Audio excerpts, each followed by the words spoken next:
খেজুর একটি আমাদের কিন্তু খুব গুরুত্বপূর্ণ ফল। অনেকেই আমরা ভয়ে এই খেজুরটি আমরা খেতে চাই না। অনেকে ভাবে যে খেজুর খেলে আমার ডায়াবেটিস বেড়ে যাবে, খেজুর খেলে আমি মোটা হয়ে যাব বা খেজুর খেলে আমার অনেক সমস্যা হবে।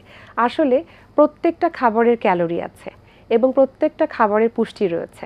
খেজুরের মধ্যে কিন্তু অনেক বেশি আমাদের সুন্দর সুন্দর পুষ্টিগুলো, যেমন আমরা এখান থেকে আয়রন পাচ্ছি, আমরা এখান থেকে ক্যালোরি পাচ্ছি, এনার্জি পাচ্ছি এবং অন্যান্য যে পটাশিয়াম, ফসফরাস, অন্যান্য পুষ্টি উপাদান কিন্তু আমরা সুন্দরভাবে পেয়ে যাচ্ছি।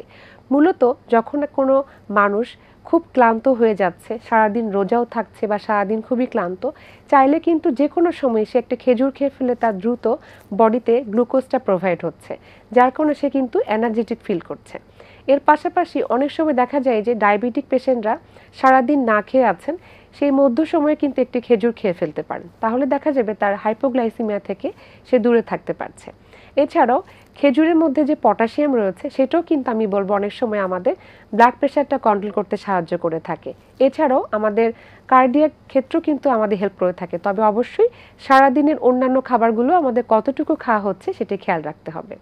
আর প্রধান যেটি কারণ সেটা হচ্ছে খেজুরের মধ্যে আয়রন আছে।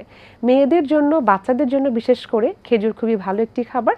আমরা যদি প্রতিদিন খাদ্য তালিকায় 2টি করে খেজুর রাখতে পারি, বিশেষ করে মেয়েরা, তাদের কিন্তু কিছুটা আয়রনের চাহিদা পূরণ হচ্ছে।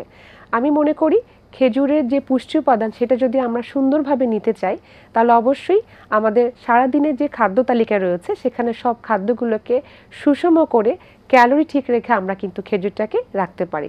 তাহলে আমরা সব রোগগুলো থেকেও দূরে থাকতে পারবো এবং আমাদের যে খেজুরের পুষ্টি উপাদান সেটাও কিন্তু আমাদের শরীরে কিন্তু আমরা নিতে পারছি এবং আমরা কিন্তু সেই উপকার থেকে আমরা সবাই ভালো থাকতে পারবো।